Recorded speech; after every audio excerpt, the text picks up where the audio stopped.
नहमदुहु व नसल्ली अला रसूलिल करीम अम्मा बाद फ़अऊज़ु बिल्लाहि मिनश शैतानिर रजीम बिस्मिल्लाहिर रहमानिर रहीम रब्बि इश्रह ली सदरी व यस्सिर ली अमरी वहलुल उक़दतम मिन लिसानी यफ़क़हू क़ौली सदक़ल्लाहुल मौलाना अज़ीम। डिप्टी स्पीकर साहब, सबसे पहले आपका बहुत बहुत शुक्रिया। आपने मुझे बजट स्पीच पे बोलने का मौका दिया और सबसे पहले मैं उस रब्बुल जलाल का जितना शुक्र अदा करूं उतना कम कि मुझे तीसरी दफ़ा अपने लीडर, अपनी पार्टी और कोहाट की गैरतमंद कौम की बरकत से आज यहाँ पे एक दफ़ा फिर आपसे मुखातिब होने का मौका दिया। मैं पिछले 3-4 दिनों से ये अगले कुछ मिनट मेरी रिक्वेस्ट होगी बतौर एक पाकिस्तानी मुझे सुना जाए, शायद ये आज मेरा आखिरी दिन हो इस ऐवान में। डिप्टी स्पीकर साहब, मैं जिस तकलीफ और अजियत से गुजर रहा हूं, प्रेसिडेंशियल स्पीच में मुझे टाइम नहीं मिला क्योंकि ये बजट सेशन है। मैं कोशिश करूंगा कि टेल एंड पे मैं अपनी बात बजट के हवाले से आपके सामने रखूं, लेकिन उससे पहले एक बतौर एक पाकिस्तानी, डिप्टी स्पीकर साहब, आपकी भी बेटियां होंगी, आप भी एक मां के बेटे हैं। ये सारा ऐवान हम सब माएं बहनें बेटियां रखने वाले हैं। डिप्टी स्पीकर साहब, 16 तारीख को एक सोशल कॉन्ट्रैक्ट था इस रियासत का मेरी तरह हर बासी के साथ कि इज्जत नफ्स मजरू नहीं की जाएगी, जान और माल का तहफ़्फ़ुज़ होगा और मां बहन बेटी की तज़लील नहीं की जाएगी। डिप्टी स्पीकर साहब, वो इमरानी मुआहिदा तोड़ दिया गया उस रात रियासत ने, जब रात के 2 बजे मैं अपनी बेगम के साथ, मैं बेटियों का बाप हूं, जिस तरीके से वो घर में आए और जिस तरीके से उन्होंने मेरी बेटियों और बीवी और बेटियों के साथ जो रवैया अपनाया, तो अभी ये जो हंस रहे हैं ये हंसते रहे। अल्लाह ना करे कि आपके घरों पे इस तरह की कैफियत गुजरे, तो मैं ये कहता हूं कि अल्लाह दुश्मन को भी वो ना दिखाए जिधर से मैं निकल के आया हूं। डिप्टी स्पीकर साहब, मेरी बड़ी बेटी को घसीटा गया,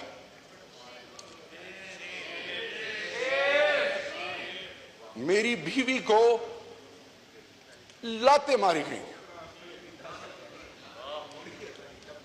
डिप्टी स्पीकर साहब,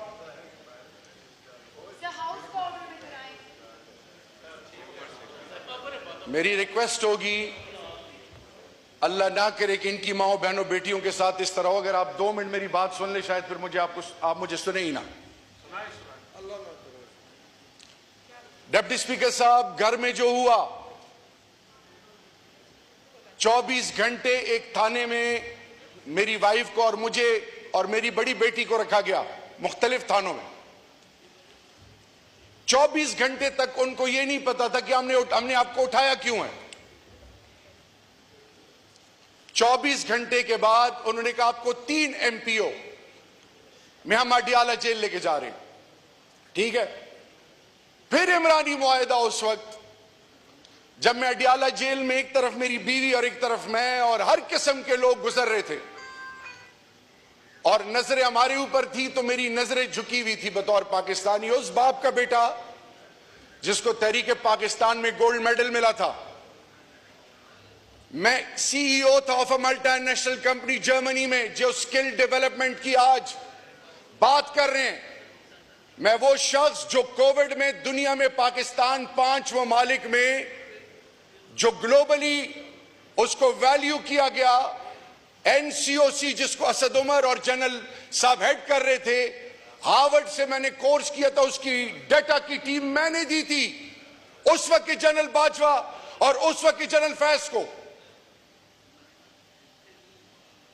आपके और इस मुल्क के शनाख्ती कार्ड और पासपोर्ट की जो तजलील अक़वाम आलम में होती है और हमारे पाकिस्तानियों को इमिग्रेशन प्रोसेस पे जब हर किसी को ड्रग्स से एसोसिएट किया जाता है, तो अभी फीफा वर्ल्ड कप हुआ है 2000 में, 2023 में उस फीफा वर्ल्ड कप में, इंटरपोल में, कतर, यूएई, ग्लोबली हमने दुनिया का सबसे बड़ा डेटाबेस बनाया कि जिसमें जो शख्स ड्रग्स के लिए चार्ज हो दुनिया के किसी मुल्क में, उसकी फेशियल रिकग्निशन से बताया जाए कि ये ड्रग्स के लिए चार्ज है। पाकिस्तान का तशख्खुस दुनिया में बदला गया। 40 इयर्स ऑफ अफगान रेफ्यूजीज, हमने दुनिया को बावर कराया कि आपकी आंखें, आपका ज़हन पाकिस्तान से कहीं और चला गया, लेकिन इन सारी तारीख में अफगान रेफ्यूजीज के लिए पाकिस्तान और ईरान का जो रोल है वो एग्जेम्पलरी है। सेक्रेटरी जनरल यूएन आया और उसने फिर कश्मीर पर अपना मौकिफ दिया, लेकिन डिप्टी स्पीकर साहब, हु केयर्स? एक गद्दार 27 दिन उनको लगे। जब मुझे इस्लामाबाद की रोडों पे लोग गले से खींच रहे थे, गालियां दे रहे थे कि तुम क्यों उस तरफ नहीं जाते, मेरे आधे जुमले को तोड़ के मेरे घर, मेरी बीवी, मेरे बच्चे, मेरे खानदान, मेरा बड़ा भाई बाप जैसा 58 दिन मिसिंग पर्सन्स में मेरी मां और बहनों की तजलील की गई। फर्स्ट लाइन ऑफ डिफेंस था मैं उनके लिए। 2611 किलोमीटर का बॉर्डर, वो कबाइल जो 3% ऑफ डिविजिबल पूल आपने कमिटमेंट की थी मर्जर के बाद, जिसकी आईडीपी, जिसकी मां बहनों का भूल गए हैं, आज भी वो आपके लिए पाकिस्तान का अलम उठाए हुए खड़े हैं। लेकिन लानत है उस सोच पे जो आज उनकी तस्लील का सबब बन रहे हैं। मेरे डिप्टी स्पीकर साहब, आप सैयद हैं, आप सिंध की गैरतमंद धरती से आपका ताल्लुक है। आपकी लीडर मोहतरमा बेनजीर भुट्टो शहीद साहिबा, अपनी आप बीती जो उन्होंने बयान की, क्या ये सब जानते हैं, चाहते हैं कि इनकी माए बहनें इस प्रोसेस से गुजरे? सिविल सुप्रीमेसी का नारा किसने लगाया? चार्टर ऑफ डेमोक्रेसी किसने साइन किया? What was the sole thirst and objective of that? आज आप लोग किधर हैं? आज हमारी माँ बहनों, रेहाना डार मेरी माँ है, अली मोहम्मद खान की माँ मेरी माँ है, उनको अदालतों में, थानों में जिस तरह लाया गया, बुशरा बीबी आपके लिए कुछ भी हो, मेरी लिए माँ है। माँ, इस कौम, आप भी बहन है, लेकिन बहन बनकर दिखाएं। इस कौम को आपने क्या मैसेज दिया कि निकाह के मामले में आप में इतनी सोच तो होनी चाहिए थी, मैं सख्त अल्फाज नहीं इस्तेमाल करता।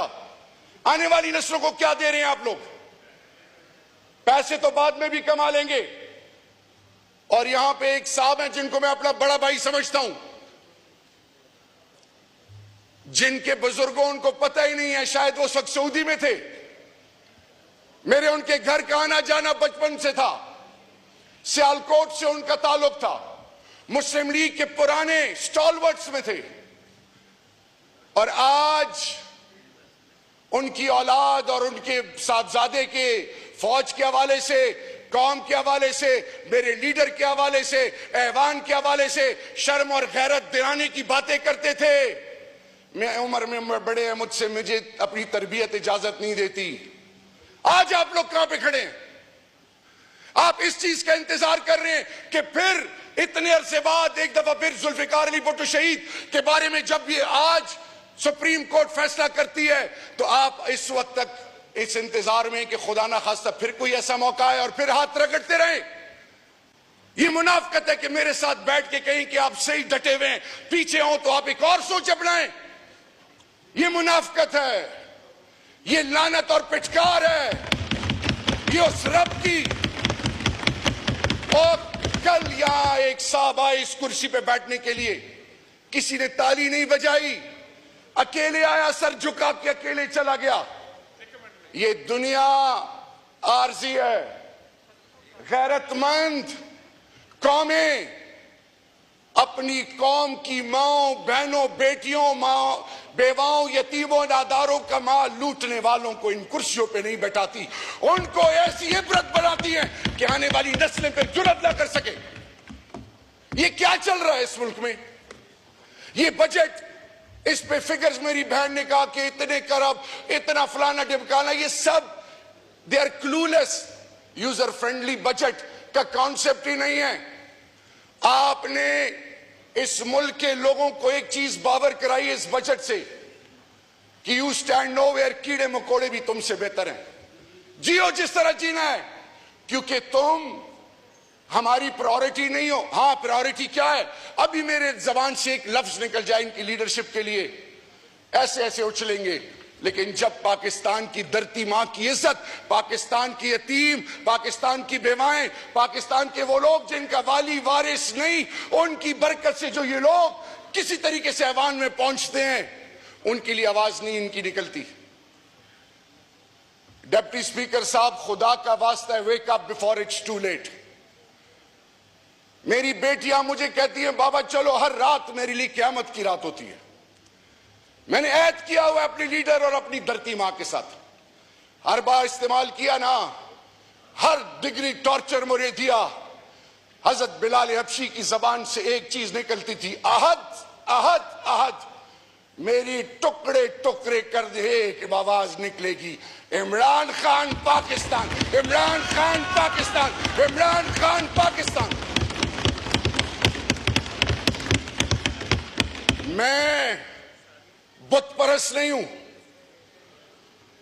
आज आपसे मैं रिक्वेस्ट कर रहा हूं, एक पाकिस्तानी होने के नाते, हमारे रिवायात एक हैं, अकदार एक हैं, हमारी इज्जत एक है, हमारी आने वाली नस्लों की इज्जत आपसे और हमसे जुड़ी हुई है। इधर से जो चीज बाहर निकलती है उसका इंपैक्ट होता है। दुश्मन हमें तजलील की इंतहाई गहराई तक पहुंचा चुका है। और डिप्टी स्पीकर साहब, एक और चीज पनपती हुई कि लायबिलिटी है पश्तून, कि पश्तून इस कौम पे एक समझे बोझ है। बलोच को बुनियादी हकूक पामाल करके बफर जोन की बातें हो रही हैं बलूचिस्तान के हवाले से। डिप्टी स्पीकर साहब, I need your eye to eye contact please. Sindh के बारे में, कराची और इंटीरियर सिंध के बारे में अलग परसेप्शन है, पंजाब के बारे में ग्रेटर पंजाब है, पूरी पाकिस्तान की तमाम इकाइयां डिप्टी स्पीकर साहब वो तस्बीह के दानों की तरह ला इलाहा इल्लल्लाह मुहम्मद रसूलुल्लाह से जुड़ी हुई हैं। जिससे जो कोशिश करनी है करे। मैं ये बावर कराना चाहूंगा, जो बॉर्डर पे जवान शहीद हो रहा है वो मेरा है, इंटेलिजेंस एजेंसीज भी मेरी है, सिविल आर्म फोर्सेस भी मेरी हैं, इस पाकिस्तान की अकलियत तमाम सोच और फिक्र मेरी है, ये धरती मां मेरी है, जिसने अंकल टॉम के कहने पे आज उस बजट जिसकी बुनियाद पाकिस्तान को खुदा ना खास्ता तकसीम या पाकिस्तानी कौम की तजलील का सोचा हुआ है, मेरे रब्बे जुल जलाल की कसम, जितनी हिम्मत है कोशिश करो, इंशाल्लाह ये कौम आपको वो करनी नहीं देगी जिस तरह 8 फरवरी को ये कौम आपके खिलाफ खड़ी हुई है। 8 फरवरी को ये कौम खड़ी हुई और नई तारीख रकम की। पीपल्स पार्टी पार्लिमानी निजाम हुकूमत को बेहतर समझती है। मुस्लिम लीग नून, मुस्लिम लीग से नाम जुड़ा हुआ है। तहरीक इंसाफ, इंसाफ की बात करती है, rule of law, supremacy of law. Deputy speaker साहब, आम आदमी की इज्जत नफ्स का जनाजा ना निकालें। कोरम पूरा भी नहीं था, 2 दिन इनका मिनिस्टर कंसर्न आ नहीं रहे, कितनी उम्र जी लेंगे, ये ना हो कि रोजे मैशर के दिन इमामुल अंबिया की शफात से महरूम हो। सिर्फ 2 बातें आखिर में मेरी रिक्वेस्ट है, जो हराम खाएगा, जो हराम और हलाल की तमीज नहीं करेगा, उसका ठिकाना कहाँ होगा? मैं नहीं कहता। और आखिरी बात, इमरान खान हकीकत है, इमरान खान एक सोच है। हमारा काम है इस ऐवान में आके हक और सच बोलना। मैं सिर्फ आखिर में ये कहना चाहूंगा कि वो शख्स जो अंदर 71 साल की उम्र में सिर्फ मेरी तरफ नहीं आपकी तरफ भी देख रहा है, वो अपने लानत भेजते हैं नारों शनारों पे, लेकिन एक मैसेज है, खुदा के लिए कौमों की माओ बहनों बेटियों की इज्जत को पामाल ना करें, खुदा के लिए चादर और चार दीवारी को पामाल ना करें।